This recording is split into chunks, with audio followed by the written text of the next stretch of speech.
when you're ready, Udo. I'm ready, man. I got my Signori, So I got to interrupt you. I got my Italian water here. numero 1, ottima scelta, good choice. Nice. Cari amici dello Spartan Files, che ancora una volta ritorna nella sua edizione delle 10 domande, oggi abbiamo una persona che è difficilmente inquadrabile in un solo termine. Leggenda, icona, pioniere, rivoluzionario, semplice allenatore, tutte queste parole sono per Tony Blauer, fondatore dello Spear System. Good morning to all the viewers of our Spartan Files, our podcast in the usual formula of 10 questions. Today we have someone that doesn't need my introduction because we all know who he is, but there are many words to describe Tony Blauer: pioneer, icon, legend, revolutionary, just a coach. Here is Tony Blauer and is founder and chief instructor of the Spear System. Thank you. Ok, come alcuni di voi ricorderanno, lo spieghiamo adesso a Tony, la nostra formula è quella in qualche modo di far parlare i protagonisti del settore ponendo loro delle questioni in modo da poter far conoscere meglio il loro lavoro e la loro personalità. So in our formula we take the best in the business, even if I don't like that much the word, and we try to make people introduce it to their work, their life, and their point of views on many aspects. So it's a list of 10 questions, and feel free to say whatever you want. And then we have an extra question, that normally is the director nasty question. Okay. So the first question is this: when did you start to train martial arts? What martial arts it was, and who was your coach? Prima domanda, quando hai iniziato a praticare arti marziali, che cos'era e chi era il tuo coach? So I started wrestling when I was 7. So that was 1967. I don't remember my coach's name because I called all my coaches coach. So my coach's name was always coach. And I always make that joke, like now we train trainers all over the world. And I asked them to call our coaches coaches, because we differentiate between just a teacher and a coach. And we've got a whole training paradigm where we tell people there's technicians, there's trainers, there's coaches, and there's a lot of coaches who think they're coaches, but they're really trainers.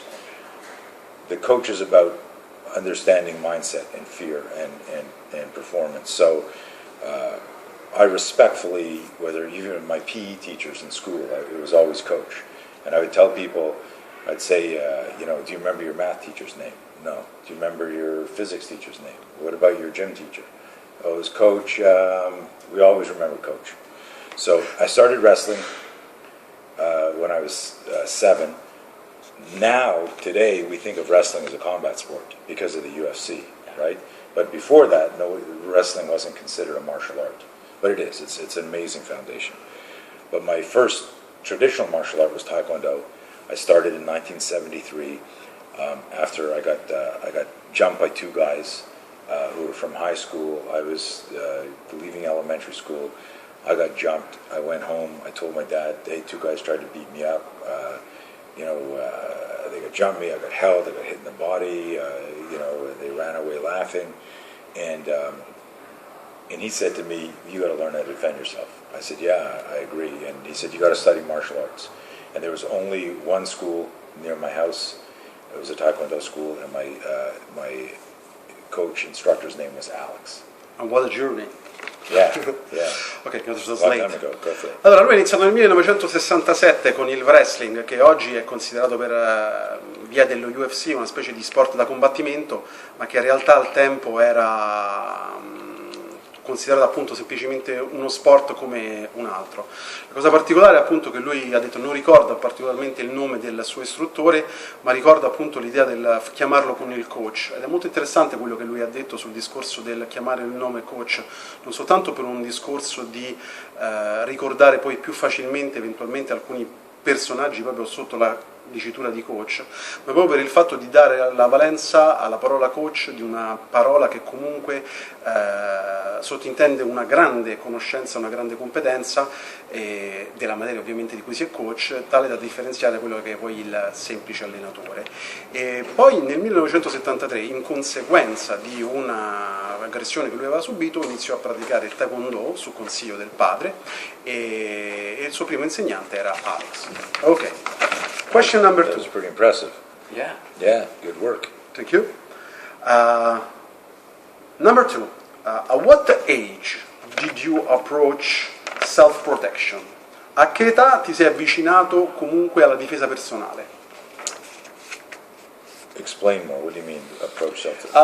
Let's say train something that was 100% focused on self-protection, or even teach something that was 100% focused on reality. So, like many of your followers and listeners, all of us have been touched by Bruce Lee, and Bruce Lee passed away in 1973, which is when I started. So just when I started, the martial art craze exploded around the world. By the time I was 15, I knew that I wanted to teach self-defense. I was so in love with everything there. I was already teaching tennis and skiing. I loved coaching people.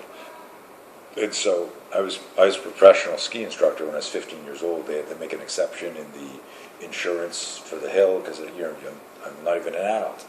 But I was a really good skier and really good at teaching.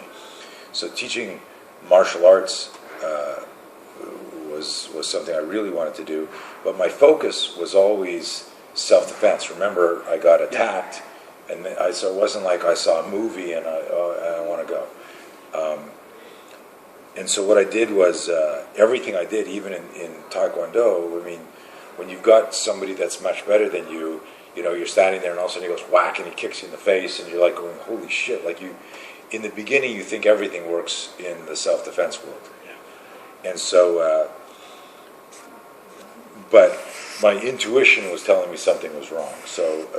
But I trained, and I actually had a fight in school. It's kind of a fascinating story. The teacher went out of the room, and there was the school kind of nerd that everyone was teasing, but he was also a bit of a shit disturber. He started trouble himself, and so his name was Lance, and these two friends of mine were going, hey Lance, and doing that, and then one of them hid down behind him, and the guy shoved him, and he fell over, and he fell into the teacher's closet with all the stationery. And all the kids started laughing. You know, we're 15 and a half, 16 years old in that area, and everyone's laughing. The teacher's not there. But when he got up, he saw me laughing. He thought I was the guy that knocked him over. So he comes at me and he shoves me, and I'm like, whoa. And I'm like, remember, I'm wrestling, but I don't think of it as a self-defense thing. I'm doing Taekwondo, but this is the thing for everyone listening. My instructor is a real purist, and he said, if I catch any of you screwing around, I'm kicking you out of the school. You only use it in self-defense. So this did not qualify as self-defense. It was like a practical joke on that. And so he comes at me again, and I run away from him, right? And I run around the desk, and he comes at me, and I run, and all of a sudden I got my back to the wall, and I'm looking at the door, hoping the teacher comes in. They're not there. There's no phones, because everyone would have been filming, right? But people are standing around going, fight, come on, we're like a bunch of idiots. And I'm standing there like this, in now what is famous as our nonviolent posture, fingers splayed outside 90, but there's no spear system now. It's 1975, 76. I'm like, whoa, man, take it easy. And I'm going, it wasn't me, dude, calm down. And he's like, you motherfucker, he's like, and he's freaking out, let's go. And I'm going, dude, and here's what's happening is I'm standing this far away, but when you're in Taekwondo, you get used to this range. You get used to kicking range. Yeah. And you use punches to set up kicks. Yes. But my back's to the wall. So I can't move backwards, and he's in front of me, like this, carotid. Oh, come on, man, he's freaking out. And all of a sudden, my intuition says, he's going to sucker punch you. I could just feel the way he was breathing and moving and blading his body. And he goes, come on, you fucking pussy. too late. I hope I can swear on your show. Yeah. He goes, They come on, you fucking pussy. But here's what's going on in my head, guys, is part of my brain is going, he's too close to kick, he's too close to kick, he's too close to kick.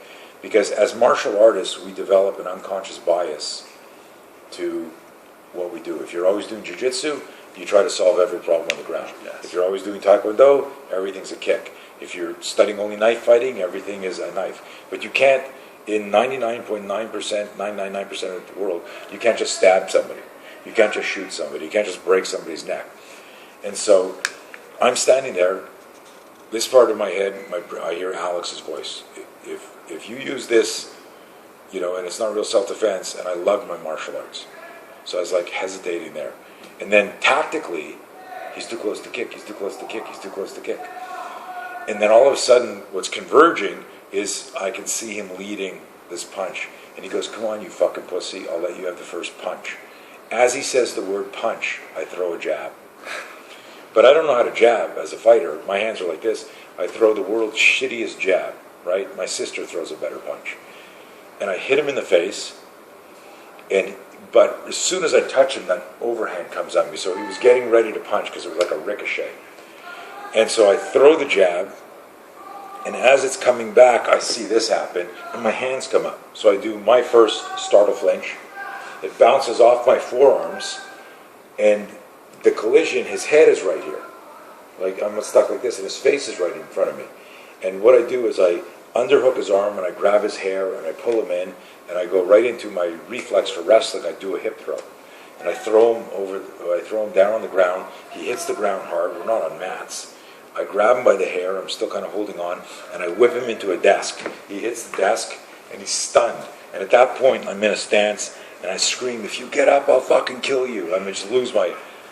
But it was like this explosive, like Vesuvius. Boom! I just like. I left that adrenaline, heart racing. What the fuck just happened? Because I really didn't want to fight. I was trying to diffuse it, and I felt like I was forced into it. But here's what I did. It was almost like when Bruce Lee had that fight with Wong Jackman, right? And he didn't like his cardio after, so he started studying anaerobic shit. I finished that, and I was like so confused, but I didn't know enough about neuroscience, psychology, scenario training, and that's what my company has grown into. I said to myself, and this is an interesting thing for everyone listening as a martial artist to understand my journey. I said, if my punch had stunned him, that would have been the fight. But my punch sucked, so therefore I don't know how to punch, therefore I need to study boxing. So about 6 months later, I got my driver's license, and I immediately went to a boxing club and started boxing when I was 16. And there's a long answer to your question, and hopefully a lot of you understand English well enough. I will try to translate the most important point. But the essence of this was the mistake that I made, that everyone makes in their journey, of thinking that I had a tool in my toolbox missing, as opposed to an understanding of what I call the blueprint of violence. If you're a handyman, you know how to screw things, you know how to hammer things, you know how to, saw things, but a handyman has less options than a carpenter. A carpenter is a tradesman, he knows, but the carpenter and the handyman don't know anything compared to an architect. And so when people train with us now, and this is like decades later with all the stuff, the people that work with military, law enforcement, first responders, the program's evolved where now I look at scenarios and we reverse engineer scenarios, and we're talking about breathing, regulation of state, the neural circuitry of fear, understanding neuroscience, how your amygdala and reptilian brain can hijack your prefrontal cortex. And we've got all this evidence around all of that. And now I can look back at the age of 59 and think back to that fight when I was 15 and a half years old, where I was trained in martial art, and what my martial art wanted to do was be in a side stand, bouncing up and down. Oh fuck, he's too close to kick. My back's to the wall, I'm stuck here. I don't really know how to punch here. But I didn't understand de-escalation. I didn't understand how to verbally diffuse stuff. I didn't understand how to close the chatter in my brain to get focused. I was distracted by my coach. I was distracted by measuring distance. I was distracted by, I think he's going to hit me. And now I can explain that what I did there was I was in a nonviolent posture. I was trying to calm it down. When he surprised me with the attack, his counterattack, it was my startle flinch that protected my head. If I had tried to do wax on, wax off, or done something, I could have been hit. This protected me, and then I converted from there, and that's kind of the message today. Ok. Good luck. È una grandissima risposta che ha dato, spero che tutti quanti abbiate, come dire, fatto i compiti a casa con l'inglese, perché quello che lui ha dato qui è una lezione sufficiente a poter fare giorni e giorni di discussioni semplicemente su questa risposta. Lui ha sempre voluto in qualche modo fare il coach. A 15 anni lui era già un coach di sci, e ovviamente quando c'è stato il boom di Bruce Lee lui ha cercato in qualche modo comunque di poter canalizzare questa sua passione per l'insegnamento attraverso le arti marziali, ma ancora era, diciamo, semplicemente un praticante. E ancora una volta, diciamo, è stato un episodio di vita vera a in qualche modo indirizzare la sua strada, perché lui ha raccontato di questa aggressione in cui fondamentalmente dei suoi compagni fecero uno scherzo a un altro compagno di classe abbastanza facilmente irascibile, che considerò Tony il colpevole di questa situazione e cercò quindi, diciamo, di attaccare briga con Tony. E Tony chiaramente aveva un background che era quello del taekwondo, ma era un taekwondo dove il suo insegnante comunque ci teneva al non utilizzo di quello che si imparava in contesti, diciamo, fuori dalla palestra, appena eventualmente la cacciata dal corso. E chiaramente questa cosa comunque aveva rappresentato per lui una sorta anche di, se vogliamo, preconcetto tecnico, dal momento che comunque tutto il suo modo di vedere la violenza era in qualche modo quella classica del taekwondo che lui studiava, quindi, diciamo, con particolari dinamiche. E improvvisamente, diciamo, nell'evolversi di questa situazione lui ha cominciato a cercare comunque di calmarlo, ad utilizzare quella che oggi è nota come una postura di non violenza, ma che al tempo era semplicemente per lui una reazione istintiva. Ha cercato in qualche modo di non farsi acchiappare, di girare, fino a quando non si è ritrovato spalle al muro. Spalle al muro per lui è stato, diciamo, un problema, perché aveva da un lato una voce che gli diceva che io però qui non posso calciare, dallo stesso lato c'aveva un'altra voce che gli diceva che probabilmente quello avrebbe tirato il cosiddetto pugno da Luna Park o il pugno dello stronzo, come alcuni amano dire, e in questa maniera comunque lui si è ritrovato in difficoltà, fino a quando, percepita la rabbia e l'aggressività di questa persona, ha deciso comunque di lavorare su una specie di istintivo attacco preventivo, lavorando con un jab, che lui ha detto è stato un jab bruttissimo, che anche sua sorella avrebbe probabilmente tirato meglio, al quale cercare di far seguire un secondo colpo, ma nel frattempo l'altro è partito con un colpo molto grande, e in questo caso lui immediatamente, sempre in maniera molto istintiva, ha cercato comunque di coprirsi con quella che oggi è globalmente nota come il clinch response, ma che al tempo per lui è una reazione istintiva, fino a quando poi sono arrivati in clinch e lì è venuto fuori il suo background di wrestling, tale per cui ha buttato a terra la persona, l'ha in qualche modo, diciamo, schiantata a terra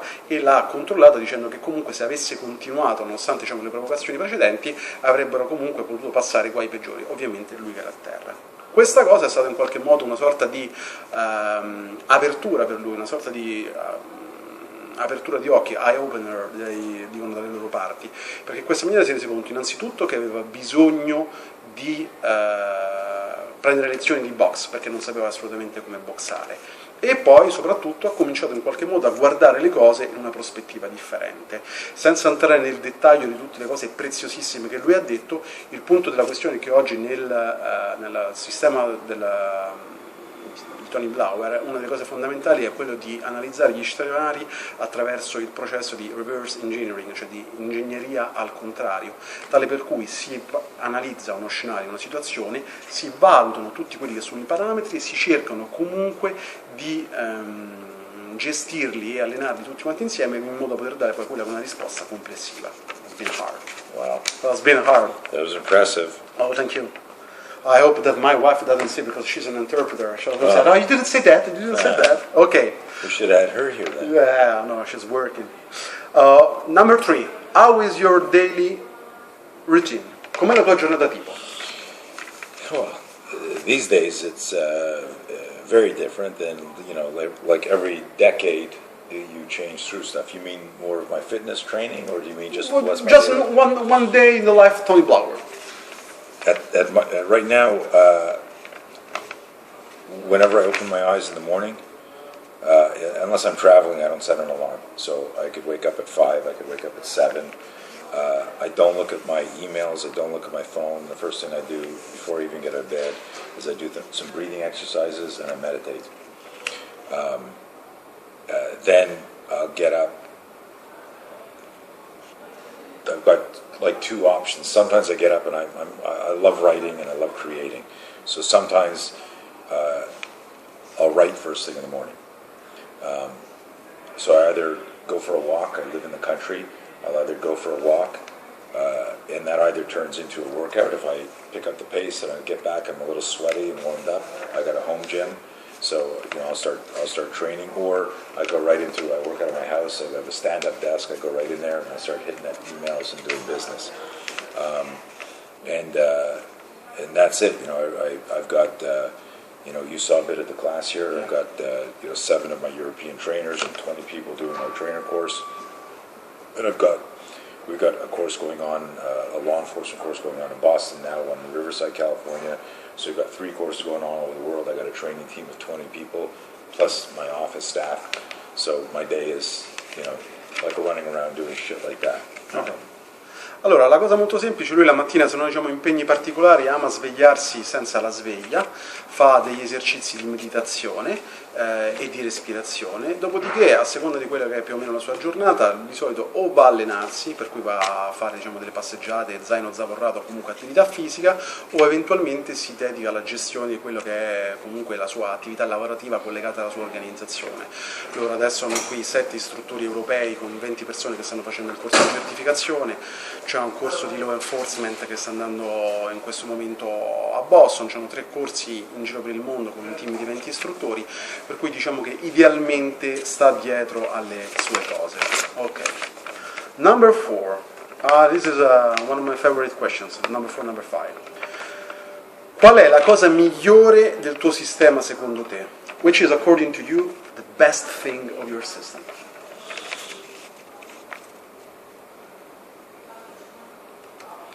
Well, the most important answer is the system's honest. It's an honest system. And that's probably not an answer that maybe you expected or that is useful. Okay?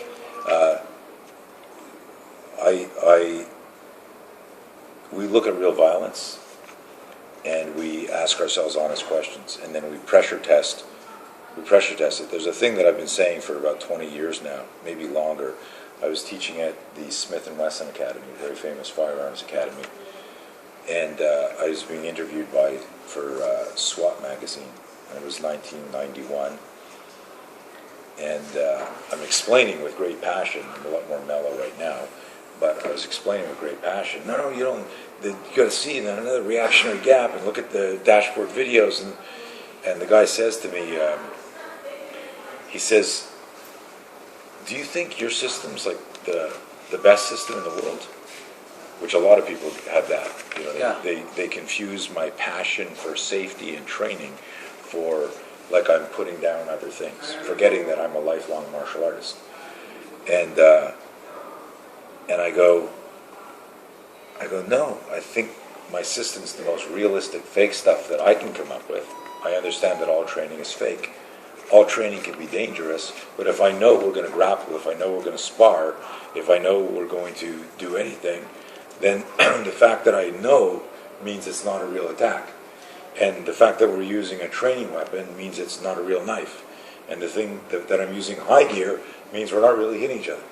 So he looks at me and I said, the litmus test isn't what you believe. The litmus test is what we see. And what we see is based on CCTV. These days, smartphone surveillance, body cam, dash cam. And when you look at, and I ask anybody listening to this who disagrees with this, go do some research on Google and look up real violence. And when you watch real violence, and I got to distinguish real violence, I call it a douchebag fight, right? A lot of people send me clips of douchebag fights going, look, this guy did a headlock here, this guy did a kick here. I go, those are two drunk or stoned assholes or bullies agreeing to a fight. Look at a home invasion, look at a carjacking, look at a gang fight, look at an attempted murder or attempted rape. That's real violence. Absolutely. Real violence looks different than douchebag fights. So a douchebag fight is any fight that you could have avoided. Yeah. And so that's the filter we look through. So that's the most important, valuable thing about our system is that it's honest. It's based on science. It's based on studying physiology. It's based on looking at physics. It's based on looking and studying psychology. I can show you a videotape. There was a tape of 3 Israeli soldiers that got attacked at knife point. Yeah. And I do an assessment, an after action that I did for Caliber Press, which is a police training group. And the 3 soldiers are this close to the guy. They say, hey, let me see your papers. They got long guns, they got pistols, they got hand grenades, they got knives. And the guy goes, let me borrow your paper for a second. He goes, yeah, my paper's here. And as he takes his paper out, he grabs a knife. He goes like this for the paper. And then when he stabs the guy in the throat. And then he pulls out and he slashes at the other guy.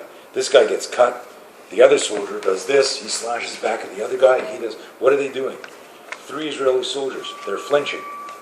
Their hands are coming up. They're not shooting the guy. 5 seconds later, 5 other soldiers come in and shoot the guy because it wasn't happening to them. So I look at that and I say, and I've got people on my team that are world-renowned Krav Maga instructors. I say, this isn't knocking Krav Maga, but why didn't these Israeli soldiers use their Krav Maga? You see knife defense demos all the time. Because it was a surprise attack. And in a surprise attack, we are not our martial arts. And that's really the most honest, important thing about the spear system is don't look at what we teach as a replacement for what you do. You can love jiu-jitsu, you can love taekwondo, you can love Thai boxing. Those are your tools in your backpack. But what protects you, here's another great visual, is your startle flinch is like a biological airbag in a car. And you're taekwondo, I'm boxing, this guy's MMA. Our cars are our martial art. Our skill as a driver represents how many years we've been driving taekwondo, driving boxing. But all of us are great, and we're sitting there, we're all black belts in our cars. And then a drunk driver speeding through a light doesn't see us and crashes into all of us. At that moment there, the most important thing that happens, because it's not our skill set, and it's not the design of our car, it's whether that airbag deploys and stops the steering wheel from crushing our face or our chest. Does that make sense? Absolutely. So that's what we tell people is like, whoever you are, when someone goes to attack you, this is what happens first. So we're teaching people how to weaponize that, how to manage their fear. And to do that, you need to be incredibly honest.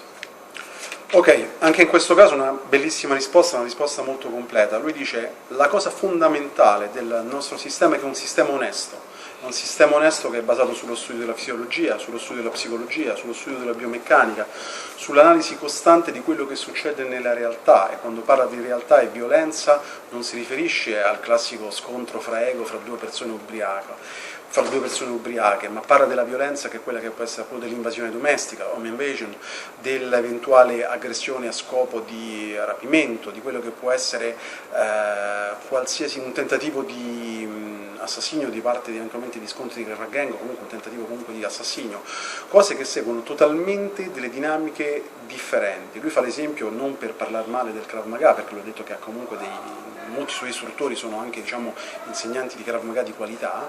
Il discorso proprio di 3 soldati israeliani che sono stati recentemente, è un video che è circolato recentemente, in qualche modo sorpresi da una persona a cui avevano chiesto i documenti, proprio perché questo spesso e volentieri si lavora sul discorso dell'anticipazione ma non si tiene conto di quello che è l'elemento sorpresa. L'elemento sorpresa è appunto una cosa fondamentale. Lui ha raccontato anche un episodio capitato all'Accademia della Smith Wesson, dove lui insegnava, dove una persona comunque gli ha fatto presente se lui considerava il suo sistema il migliore. Ha detto: io non considero il mio sistema il migliore, perché io so benissimo che la nostra è una realtà finta, perché ci sono appunto armi finte, sappiamo quello che stiamo per fare, ma cerchiamo comunque di fare una finzione al meglio, e questa è secondo lui quella che è la caratteristica essenziale del suo sistema, cioè un sistema che comunque è onesto e che deve andarsi a innestare, si può andare a innestare su quelle che sono le capacità e le conoscenze che ognuno di noi ha come praticante. L'esempio che lui fa è quello delle macchine.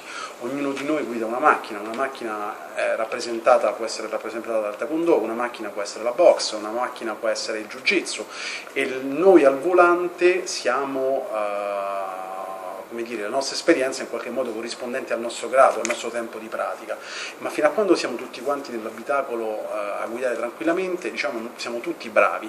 Il problema si pone quando improvvisamente nel bel mezzo della notte una macchina guidata da una persona che è ubriaca improvvisamente arriva e ci prende. In quel caso vengono fuori le nostre capacità, e la nostra prima speranza è che l'airbag esploda, che in qualche modo è la nostra reazione istintiva, che ci permette poi eventualmente di sopravvivere.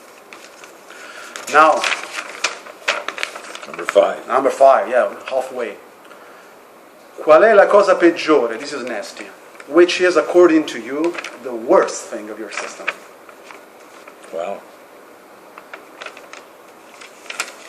Does anyone ever answer that? All the time. Huh. Maybe 90% of the people. Worse, you can play as you want. Yeah. I mean, the worst thing in the system is we don't have enough time to do everything we want to do. You know, listen, interpret this how you want. Yeah. You know, I was posting online last night, 2 nights ago, this week, the theme has been ambushes, and understanding that when we're ambushed, you know, we're here like this, and all of a sudden a guy goes, "What'd you say?" Whack, he hits you in the face and hits a bottle over your head, and the fight's on.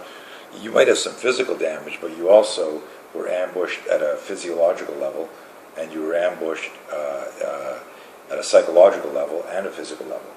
So your physical wound can heal, but maybe now you never sit with your back to the wall, back to a door, or maybe now when you see somebody, you know, holding a bottle in their hand, you flash back to that time that you got your face slashed up. So we've got all these scars and everything, and so I try to explain to people, like, the ambush isn't some like kung fu movie type ambush. It has real consequences. And so we're talking about this, and I said, listen, your fixation on your martial art as the single source of your safety puts you in more danger, because it creates a blind spot. If you think that jiu-jitsu is the answer, then there's a lot of people that go, no, like anytime there's violence, he should have studied jiu-jitsu. He should have studied Krav Maga. There's going to be a shooting guy that goes, that's why I carry. There's going to be a knife guy that goes, I always have 3 knives on me. This is very deep, and a lot of people don't get this. When you have a favorite move because of a style that you practice, that actually changes your functioning situational awareness. If you say, you know, if anything happens, I'm just going to kick the guy in the balls, part of your brain, your reticular cortex, is looking for an opportunity to kick a guy in the balls. So you might not necessarily see, like you're looking at my nuts and you don't see that overhang come over because you're waiting for my hips to open or something. This is highly scientific in terms of like understanding vectors and proximity sense and what have you. But I tell people, don't confuse technical with tactical, right? And try to explain to people over and over again, like, I'm just trying to make you safer as a human. If you're a good human, a good Samaritan, I don't care what martial art you study. I need you to see me as the airbag, and then you get to your martial arts. And so, in conjunction with 4 and 5, that honesty, the reality is for some people, I go, these guys are doing an instructor course. It's 2 days long. You could easily go, that's a scam. These guys are just ripping people off. You can't learn to fight in 2 days. Yeah. Well, no. Everybody here, we got like world-class jiu-jitsu guy. We got 2 military guys. We got a cop. We got a firefighter. We have one guy here. He's a music producer, right? But wants to understand how to protect himself and his family. It's not enough time. Yeah. Even though they all get online 51 chapters, so, like, how long have you known about my stuff? More than 15 years. 15 years. And how many videos have you watched of mine? Hours. Right? So let's say next time I'm back in Italy, you decide to do the course. It's only a 2-day course, but you've been studying the spear for 10 years. Right? And then if you get our online course, like there's a prep course for the here, now you might study that for 4 months. So it's not really a 2-day course. Yeah. It's 10 years, plus 50 chapters, plus 100 hours, and then it's 2 days to make sure you're moving properly. So the worst thing about this stuff is that we just never have enough time to do what we want to do. But I can honestly tell you, and you could listen to our testimonials, you can listen to, I'll let you interview some of the guys after. It's question 4 and question 5. It's the most honest system. And so there's nothing in it where like if you went down and I said, that guy's a defensive tactics instructor for his police agency, here's the question. Do you teach anything that you are pretty sure would not work in a real fight? You know what his answer's going to be? Yeah. He's going to say yes. Why do you teach that? Because it's in the manual. We have to teach it. So, you could have 500 moves in the syllabus for your martial arts system, and you go, that won't work, that won't work, that won't work. Why do you teach it? Because you need to know those things to get your next belt. That's part of an association. This is what we teach. Yeah. So I honestly, there's nothing I don't like about what we do. It's just always limited by time. Ok. Good luck. Oh, good luck. Ancora una volta una domanda assolutamente, molto molto ricca di contenuti nella sua risposta. E il discorso fondamentale è che per lui la cosa peggiore è il fatto di non avere tutto il tempo a disposizione che una preparazione per un contesto come quello della vera violenza richiederebbe. Lui dice che appunto nel momento in cui c'è uno scontro, in cui si è in qualche modo sottoposti a quella che è la violenza vera, ci sono dei danni che sono chiaramente di natura fisica e ci sono dei danni di natura psicologica. Mentre i danni e le conseguenze di natura fisica in qualche modo possono essere guarite, spesso e volentieri le ferite a livello psicologico sono ferite ben più profonde e ben più complesse. E dal suo punto di vista è importante cercare comunque di gestire queste questioni e fare in modo che ci sia dentro tutto l'allenamento per rendere le persone più sicure, perché il suo obiettivo è quello appunto di rendere le persone più sicure. Allora adesso diceva che quindi il corso istruttori ci sono praticanti di jiu-jitsu di alto livello, pompieri, operatori di law enforcement e polizia, tutti quanti con un background, che stanno facendo qui il corso istruttori di 2 giorni. Chiaramente lui dice che il discorso del corso di 2 giorni è un discorso che può per molti vedere, ma che schifo è, come si fa a imparare in 2 giorni, e chiaramente anche sulla base di quella mia risposta fa comunque presente che alla fine c'è un percorso prima e anche un percorso, se vogliamo, dopo, tale da rendere queste 2 eventuali giornate in maniera diversa dal punto di vista proprio della gestione del tempo e della fruizione. Ok. Now, number 6, we can go easy with the next questions because it's in the formula if you want. What would you say to somebody to convince to train with you? Che cosa direste a una persona per cercare di convincerla ad allenarsi con voi? Honestly? You go, yeah. So, I know you're looking for a different answer, but my honest, I don't convince anybody. But I understand, like, you're asking me, how do you explain your system? No. So I don't listen. We're. I'm not expecting anything. Yeah. So, like, I've got 3 courses going on right now. I got trainers deployed all over the world. We've got a couple hundred affiliates. I'm very busy. I'm very happy. I don't convince anybody. Somebody doesn't want it, I'm like, okay. Now, I've been in meetings with people, and here's the thing that I wanted to say in the last question. My students really fight. My main business isn't talking to martial artists and teaching martial artists. We do this 6 times a year, where we teach an open class to people who want to learn how to teach our system. The other 2 courses that started today are for military and law enforcement. They're for organizations and units. Those people move towards the danger. You and I, if something started to happen, we could hide behind this pillar. Go, shit, somebody call the police. So the police put their hands on bad guys every day. We train, and I can't mention some of the names, but we train cops and military in Australia, in the UK, in Ireland, in Canada, in the USA, where else? And then other countries that can afford to bring us into their country send some of their trainers out internationally. So I don't need to prove anything to anybody. You know, I had a guy online last night going, you know, I've never seen your spear moves, but I've seen jiu-jitsu being used in the street like that. And he's like attacking. I'm going to, like, why do you think I'm attacking jiu-jitsu? Like, yeah. I'm not. All the time. You know, and it drives me crazy because then I'll tell people, like, when I'm not traveling, and, you know, I had a neck injury 2 years ago, so I've had to really lay low. But, you know, I used to go roll at a very famous club near me. I'm, you know, friends with, you know, a good friend of mine, Richard Norton. You know, he's like this with the Machados. This is like before the UFC. I was getting choked out by the Machados. I was just, you know, one class, you know, back then.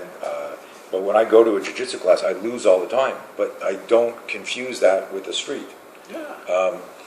And so, you know, I'm trying to explain to people, and, you know, I'm not responding. So this is like, part of this is like, it sounds like I'm trying to sell my system online, but what I'm doing is I'm writing to help the people that are reading understand our philosophy. The guy that's like thinks he's arguing with me, I'm not even fucking paying attention to him. He's a lost case, right? Yeah, for sure. But someone might be really earnestly saying, hey, I did this. Why should I train with you? Like, doesn't this solve all the answers? And I answered this 2 questions ago. I go, listen, real violence looks different than choreographed violence. And if you look at people saying, this is how we would do a gun disarm, this is how I go, look at this video of these Israeli soldiers. Look at this cop not doing this. Look at it. Because these are people fighting asocial predators. You and I aren't at danger going to spar tonight. We could get hurt because fighting's dangerous. But the danger is after the training when we're tired and groggy and we're putting our bag in our trunk and then some fucker with a gun shows up. That's the danger. Allora lui dice, io sono molto soddisfatto e molto contento di quello che faccio, quindi diciamo non sono uno che ama convincere la gente, perdo solo un po' di tempo quando qualcuno mi accusa di voler essere rispettoso nei confronti di altre discipline, cosa che non è assolutamente, diciamo, nelle mie intenzioni. Quello che lui fa è fare in qualche modo parlare il sistema, i suoi corsi, le cose che loro fanno in giro per il mondo, e il fatto stesso che lui in qualche modo spesso e volentieri interagisca su internet non è tanto per cercare di vendere il suo sistema quanto di cercare di far capire quella che è la vera violenza e di poter dare eventualmente alle persone gli strumenti per poter affrontare poi quella la violenza. Per quanto riguarda, diciamo, poi il discorso della sua parte pratica, a parte il fatto che lui adesso, diciamo, si allinea in maniera diversa per via di un infortunio al collo, lui comunque si è allenato con Richard Norton, si è allenato in tempi pionieristici anche con i fratelli Machado, è andato nelle loro classi, è stato sottomesso e strangolato senza nessun tipo di problema, ma comunque ha chiaramente poi netta la distinzione che quelli sono strumenti contestuali, ma che poi eventualmente l'altra violenza è tutt'altra, diciamo, è tutt'altra materia, sono sicuramente strumenti importanti. Lui dice: noi possiamo anche andarci ad allenare insieme la sera, possiamo anche darci di santa ragione, ma io mi preoccupo tanto, non tanto delle botte che ci possiamo dare in palestra, ma quanto eventualmente di quello che può succedere nel parcheggio, quando io magari sono stanco e sto mettendo la borsa a posto e arriva il cattivo di turno. Okay. Number, we have last 3 questions. Number 7, because we put together 9 and 10. If you should suggest another system or instructor, which system or which instructor it would be? For self-defense or just anything? We can say for self-defense.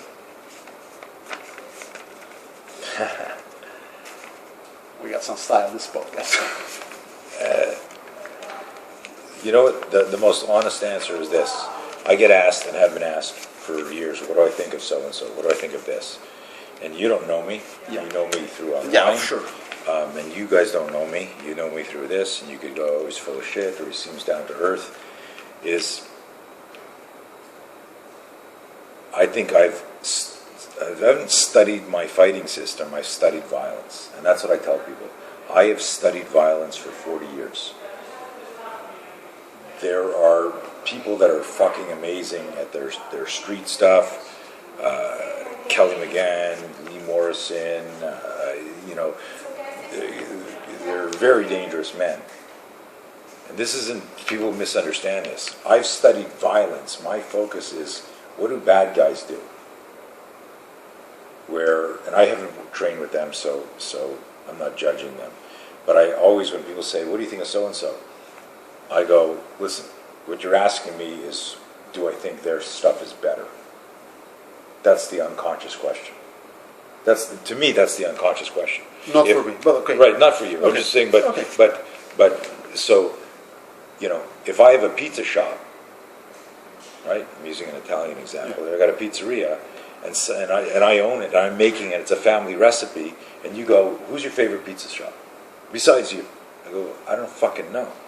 Okay. Like what? Like if I couldn't eat my stuff, I guess I would go to the second best pizza shop in town.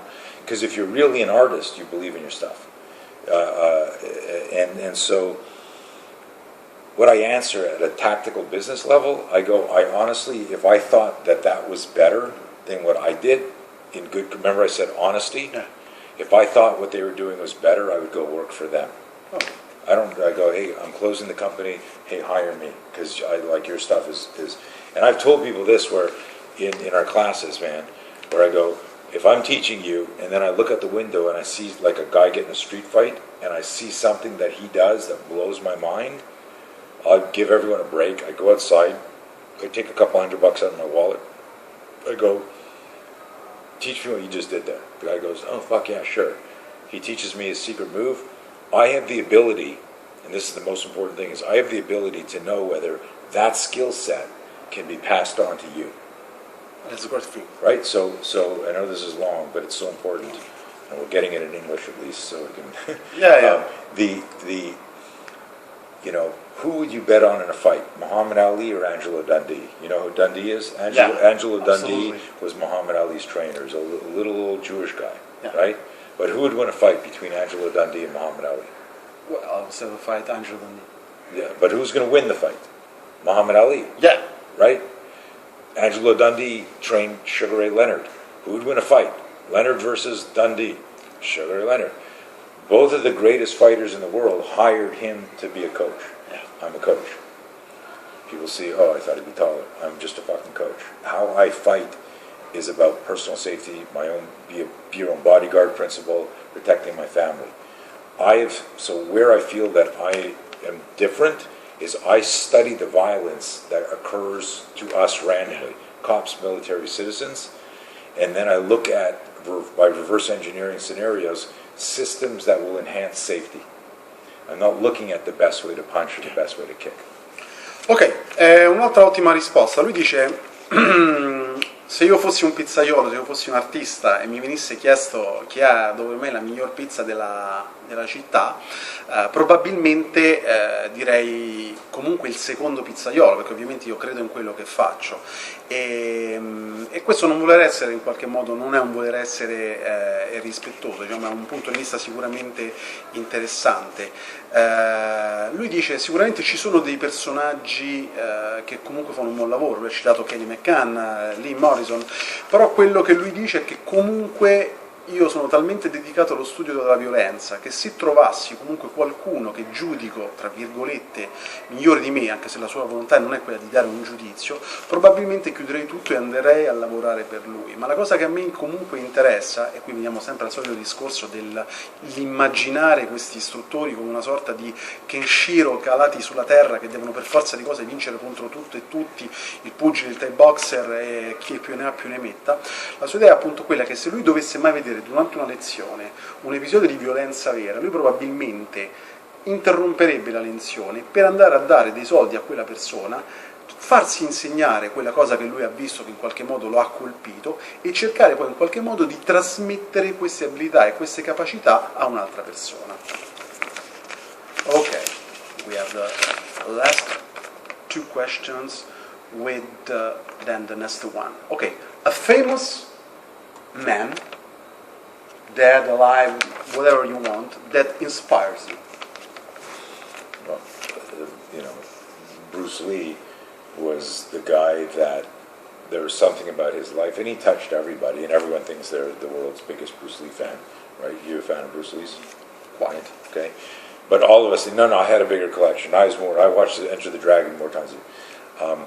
But when I was 15, I'm sitting on the floor looking at Bruce Lee magazine, stretching. My mom comes over to me. She says, "Hey, have you started thinking about what you're going to do when you graduate high school?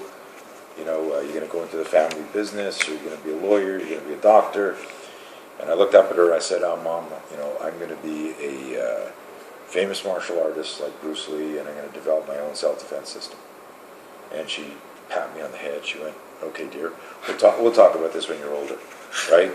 So, she's 80, I'm 59, and I don't know if she knows what I do, but I knew it's like something in that. There was some connection, and I think everybody goes, "Oh, Bruce Lee spoke to me," but for 40 years I've been doing what I said. As parent too is very encouraging to this episode. I will keep this in my mind. Ok, lui dice il suo personaggio che lo ha ispirato di più è stato Bruce Lee. Lui ricorda un aneddoto che è molto molto semplice, che quando lui era ragazzino e la madre andava da lui a chiedergli, dice, vabbè, ma cosa hai pensato, che cosa vorrai fare dopo il college? Dice, io guarda, diventerò un famoso artista marziale come Bruce Lee e avrò il mio sistema. E la madre ovviamente diceva, vabbè, ok, ne parleremo dopo. La storia dice che il sogno di Tony Blauer è divenuto in realtà your dream became true. Right. Ok, so this is the last question that is inside the normal formula. Ok, qual è secondo te la caratteristica allenabile più importante per quanto riguarda la difesa personale e quella non allenabile? Quali gli errori da evitare e quali le cose da fare eventualmente? So, this is the question. When it comes to personal protection, which is according to you the most important skill that you can train and the most important skill that you cannot train, and which are the mistakes that you got to avoid? Very interesting question. So when it comes to personal protection, what is the most important skill that you can train, and what is the most important skill that you can't train? And what was the last part? And which is according to you the biggest mistake to avoid? The most important skill is speed, but not fast twitch muscle fiber speed, not how fast can I punch. The most important aspect of speed is recognizing that you're in danger.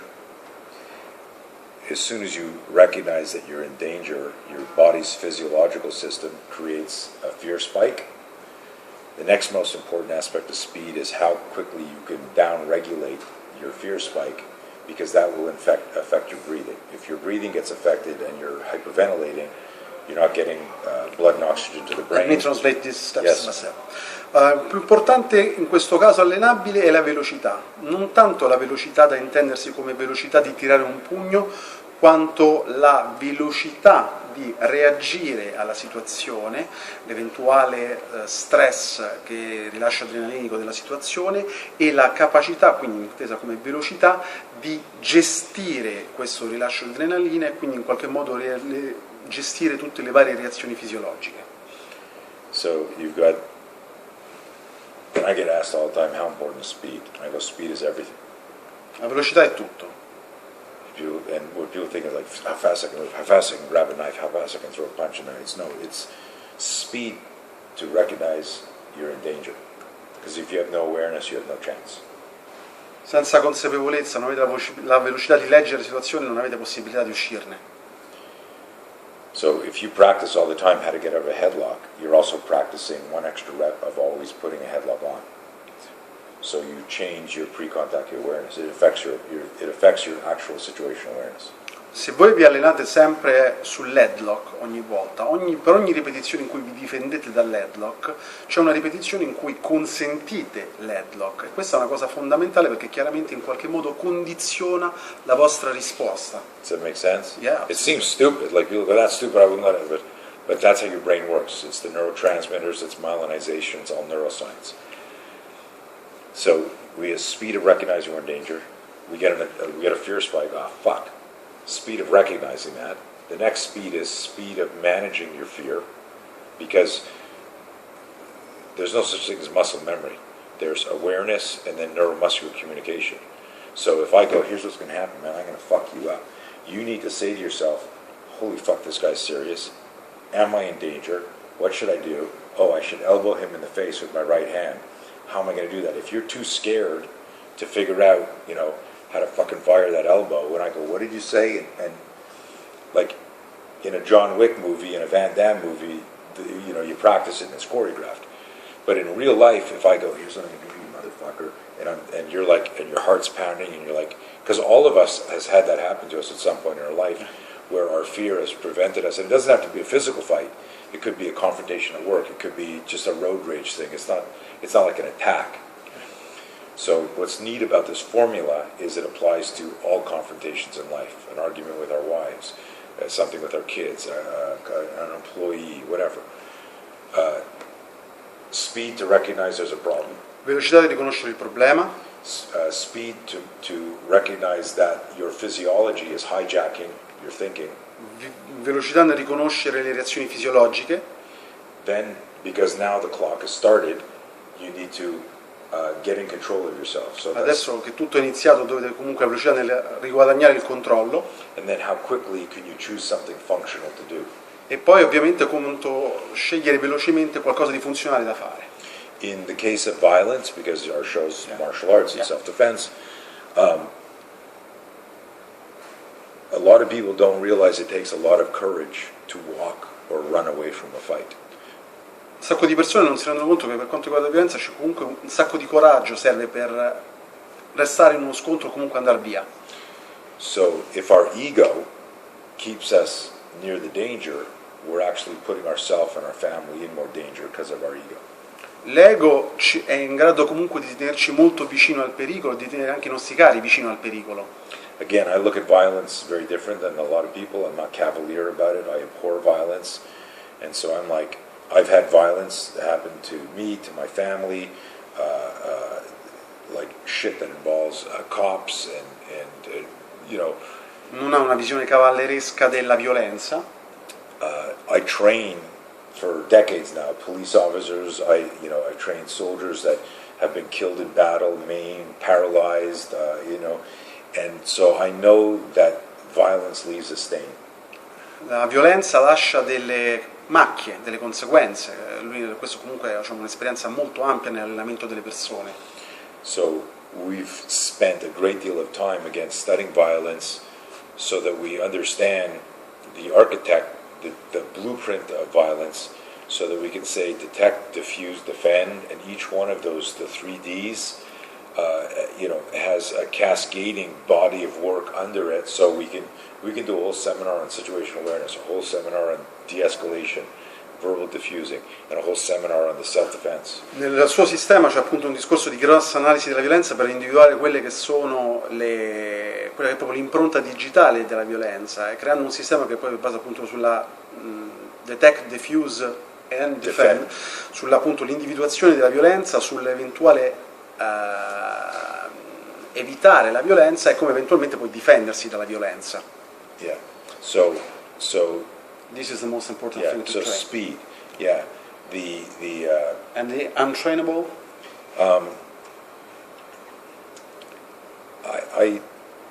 You'd have to train with me, and then you'd realize that the untrainable is the jack-in-the-box moment. The untrainable is the actual ambush.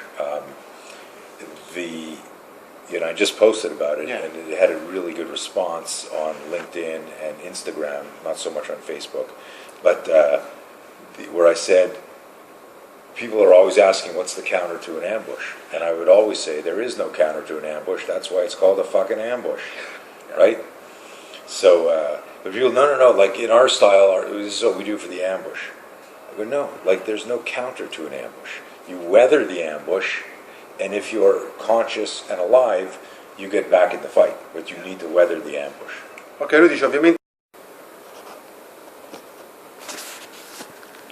Okay, we are again here with Tony Blauer. We have the extra question for him, and it's a very special question because you mentioned Bruce Lee, and it's something that we have now the TV show Warrior coming out. There is the Tarantino movie that made some buzz.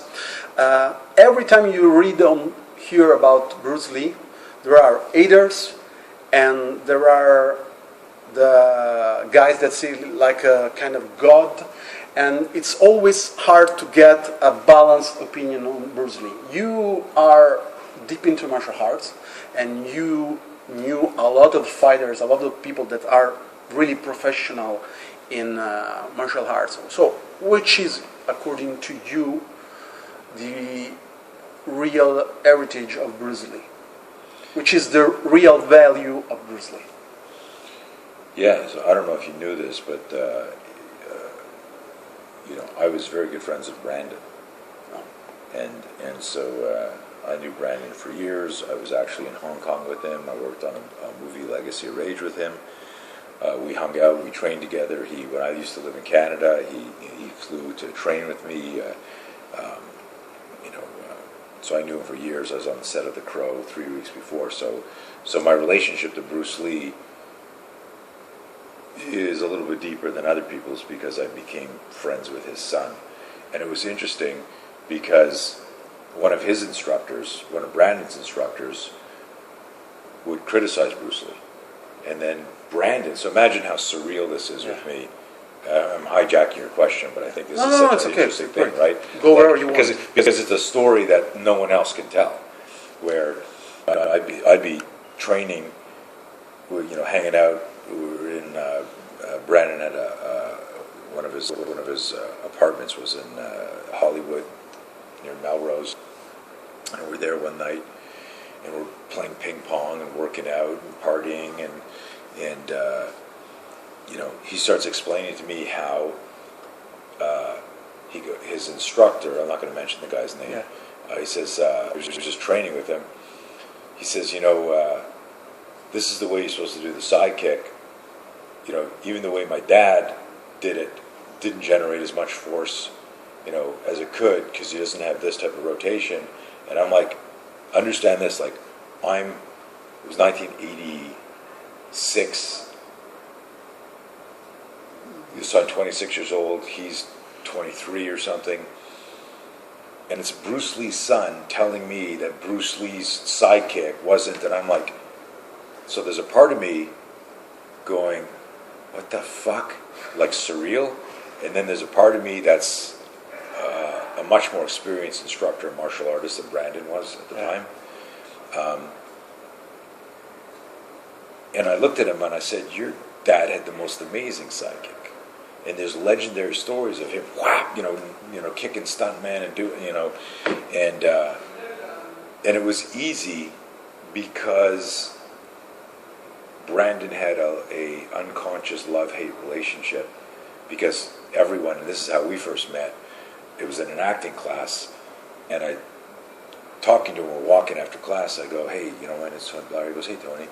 I go, huge fan of your dad's. I don't know if that's weird for you, you know, but just like, you know, and he looks at me, he stops, he goes, you know, my name's Brandon, I'm not Bruce Lee's son. Like he had a chip on his shoulder that people thought, and they understand, like your dad's like the most famous guy in the world. Yeah. Right? So, I just share that background because my answer about Bruce Lee is a little bit deeper than people who just read books.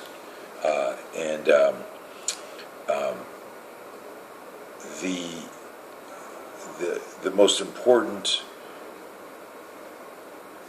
I mean, you're looking for what I think the most important contribution, yeah. Bruce, it was that he inspired people to believe in themselves. The thing that spoke to me about Bruce was my favorite line, and I actually used it last night in a team meeting with all my trainers. I said, you know, and I always quote him, of course, and it's like, hey, he said, to hell with circumstances, I'll make my own circumstances. It was his story, like a Rocky, like Stallone, who I also got to spend time with, which is crazy. Which is crazy that like my childhood heroes, I all had actual, real relationships with. Kind of know this feeling today. Yeah. But you know, but. Yeah, you know, you're a kid, you get beaten up, you want to learn to protect yourself, so you're Bruce Lee, you know, the magazines, amazing body, amazing speed, amazing power, good-looking guy, all the movies. But in reading his story, what was the reason Rocky was so powerful is it was about the underdog finding a way to win in life. And I think that's what Bruce Lee did, is like a guy who is, you know, who is short and prejudiced, growing up, you know, in a time when, you know, you can't, and wanting to be a famous actor, and then making it, and then the insane tragedy of his death. Would you say that it was, in terms of fighting, legit? Legit? Yeah, sorry. Yeah, fuck yeah, you know. But it was like for his time. If you look at, like Roger Bannister, who broke the 4-minute mile, he couldn't beat anyone today, but he's a legend. He inspired people to run faster. So before, hopefully everyone knows who Roger Bannister is, but everyone said you can't. Let's go to Google. Yeah, everyone said, you know, you can't. No human will ever run a 4-minute mile. It's just, you know, unattainable. And then he broke it within 2 weeks. Dozens of people broke it. It was one person showed the way. It is possible to believe in yourself. So, you know. It's a stupid argument that, you know, like when people go, well, how did Bruce Lee do in the UFC? He'd get his fucking ass kicked. Yeah. Right? But so would I. So would Angelo Dundee. But does that mean that our value and our contribution to inspire you should be denigrated? Assolutamente agree. Ok, la sua è una bellissima risposta, anche perché comunque era un fan. Lui ha avuto la possibilità di conoscere Brandon Lee, con il quale, diciamo, è stato anche compagno di classe in un corso di recitazione, che ovviamente aveva un po' la scimmia del padre sulla spalla, e lui stesso un giorno si è ritrovato a discutere con Brandon Lee, che giudicava negativamente il calcio laterale del padre. Lui da fan vide questa cosa in una maniera, diciamo, un po' più, diciamo, un po' sconvolgente dal punto di vista poi del coach esperto di arti marziali. Chiaramente ha guardato questa cosa. Dal suo punto di vista Bruce Lee era assolutamente una persona coi controcazzi, diremmo, appunto legit, come lui ha detto. Non era una persona sicuramente che scherzava. Sarebbe stata preso a calci nel sedere nello UFC sicuramente, come lui, come Angelo Dundee, ma non era questo, diciamo, l'elemento fondamentale. La cosa fondamentale, al pari di quell'altro personaggio che lui ha nominato, andatevi a cercare, è quello comunque di aver rappresentato, in virtù di quello che era lui dal punto di vista culturale, ma anche dal punto di vista fisico, una sorta di innovazione, e di aver in qualche modo potuto portare sulla scena la figura, un po' come è successo con Rocky e Sylvester Stallone, di cui lui è amico, la figura comunque dell'underdog, della persona che è in grado comunque di farcela nonostante tutto. E poi, in ultimo, il fatto di essere stato comunque, a distanza di oltre 40 anni, un grandissimo ispiratore, per cui dal mio punto di vista ci avete rotto i coglioni, scusando il francesismo, con tutte queste discussioni su Bruce Lee, prendetelo per quello che era e vivete serenamente la vostra pratica. Ok, siamo arrivati alla fine, non ci sono parole per dire quanto io sia contento di questa cosa, è una grandissima occasione, una grandissima opportunità, guardatevi tutto quanto con attenzione, per qualsiasi informazione cercate i profili Facebook di Tony Blauer nel Spear System e anche eventualmente tutti i siti internet, restate sintonizzati, interagite con noi e vi ringraziamo. So we are arrived to the end. I'm very humble, honored, and I don't have enough words to say how much I'm happy. People can follow you on your Tony Blauer account on Facebook, Tony Blauer Spear System page, and all your websites. And we will wish people to interact, comment, talk, and give an opinion, and so they can get more into your work. And I would say to finish with fuck fear. Yeah. Okay. Thank you so much. Thank you. Man. Thank you. Appreciate it. Appreciate. Thank you. Thank you.